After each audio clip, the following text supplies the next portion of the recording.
What's up, Jinx? We doing an interview. It's a pleasure, man. Feeling all right. We're gonna have you sign this release form saying you're cool being on MSG Networks. What's up, everybody? It's Jinx, and we're here at Conference Room B at MSG Networks. I'm here with Eric B. Man, how you feeling? Feel great. I'm in MSG. How else can you feel? Tell me something about MSG that, like, as a proper New York fan, what does it feel like to walk into the Garden? How do you describe it? You know, it's just two places in the world that you get this feeling: the Apollo Theater and Madison Square Garden. I don't care. I played the Hammersmith Odeon in London. I played O2 Arena. I played Wimbledon. I played all over the world: Germany, Australia. But there's nothing like the stage. The longest walk I've ever had is walking from the dressing room to the stage at Madison Square Garden. Most critical crowd in the world. Yeah. One mistake and it's all over. What's it like, though? I can't even imagine, you know, here you're going to be sitting courtside watching the game. What's it like sitting, like being the thing that everybody's watching, being the person? Well, you know what? For me, this is great because I'm not working.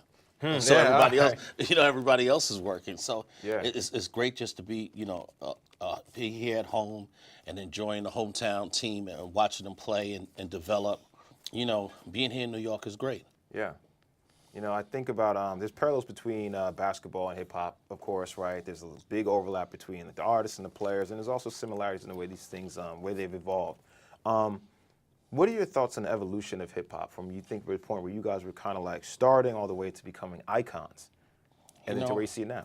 Well, it's just like, I mean, it's unbelievable to just take something that you love doing. I would have did this for free. And for it to turn into a business, I remember my mother used to say, oh, this is boop-de-boop-de-boop music. You'll never be able to feed your family. Your loaf of bread will be $1 soon. And, you know, and you want to do this kind of music. And it's ironic we're back here at MSG. So I bought my mother a fur coat, dragged the ground. We played the stage here at the Garden. So I stopped the music. I said, Mom, how does it feel now that we're doing boop? She said, go ahead, baby, keep playing. And everybody in the building fell out laughing. Yeah. But, you know, it's like back to the beginning, we would have did this for free. And then being able to turn it into a business and, you know, and just make millions and millions of dollars. I keep thinking that when you think of hip hop specifically, especially right now in time of like the way the industry's set up, it feels like it's almost our biggest export. It's the thing that goes to other countries. It's the stuff that travels and people, they look at it, they want to dress like it. What about far away from New York City? What's the country that treats you the best? Because I've heard from guys like Wu-Tang, I've talked to Alchemist. They've told me that there's an appreciation for hip hop culture outside of the U.S. that's almost rivals what happens here. I think London is, you know, is right next to New York City. London, I mean, they start blowing horns and they're excited and you know, ecstatic that you're there. They're great people. I mean, they love what we do. They're historians. They're not slow. They're not, you know, they know all the records, just like we do here in the United States. So for me, it has to be London. I think there's a misconception that that the OGs don't like what's happening in hip hop now, and I think that that's just something that's it's an easy thing to like kind of to perpetuate. But what do you think is going right now in hip hop culture? Well, let's get back to what you said originally. I don't know who are the OGs that are hating, because I remember we were in that same position at one time. 31 years ago, everybody said, you know, this is just going to be a fad. This is mumble rap. Rakim mumbles when he rhymes. This and this and that. So for me to come back 31 years later and I'll be a hypocrite, because I was in that same position as these young guys 31 years ago. And I think that the music that these guys make is for the young adults. It's not for everybody. You still have your adult hip hop that you like, you know, when you're coming up, and there's different things that these guys do now that we like. So I don't think that you throw the baby out with the bathwater. I think you enjoy it. If this is what you like, it's like going to, a food bar and you say, hey, I want the vegetables, I want this, I want that. Take what you want to take from it and just keep on and just enjoying the music. Yeah. What's the biggest misconception about hip hop? That we don't get along with each other.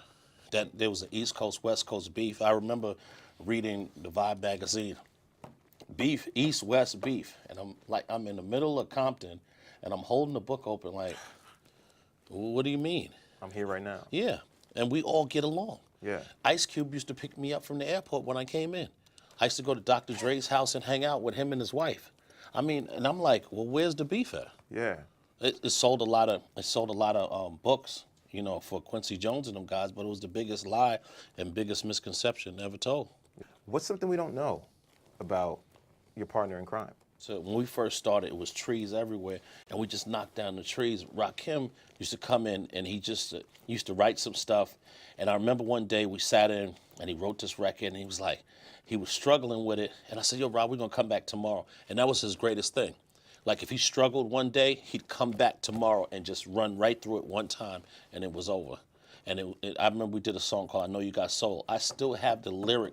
I still have the book where he wrote the lyrics of I Know You Got Soul. I got it in the safe deposit box. So I remember when somebody gave me the book and I gave it to him. He was like, Eric, what am I going to do with that? I said, you know what? This book's going to be worth some money one day. He was like, it ain't going to be worth nothing.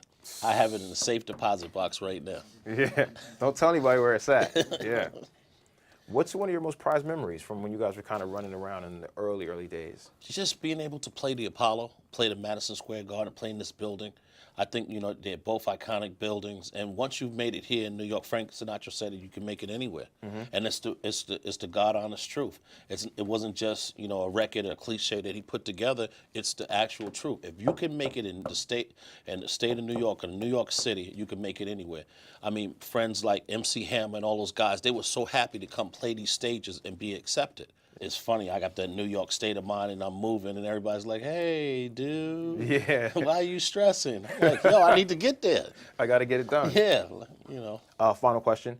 So when you first walked in, it wasn't captured on camera. I said, oh, you're sitting courtside. And you said, is there anywhere else to sit? Like, I didn't know there was other seats that existed here. I love that. Yeah. That's such I a didn't flex. know there were other seats that existed here. That's just such a Jay-Z said it best. You want to sit courtside and trip the referee. So I got to ask you then, courtside etiquette. Yes. What are the do's and don'ts to courtside, sitting courtside? What's a do and then what's a don't? What's a do? What you do is you wait till the ref calls timeout before you get up. And what you don't do is jump up and say something to the referee. You're out of here. You're out of here. Just like a Yeah, player. you should be. Get out of here. Sit down. All right. Yeah, sit down. Only person allowed to do that is Spike Lee. There's only one person exception to the rule. It's like when Russell Simmons comes to your house with Adidas on in a suit. You go, all right, come on in, Russ. It's fine. Yeah, don't worry about it. Only one person is allowed to do that. That's just Spike Lee. And you just look at him. Oh, that's just Spike, man. Don't worry about it. But you out. You out of here. You're out of here. You're out of here. Well, you guys heard it here. Try not to get ejected, man. Thank you for sitting here and kicking it with us. My pleasure, man. Thanks Appreciate again, it. man. Thanks Yeah. for having me.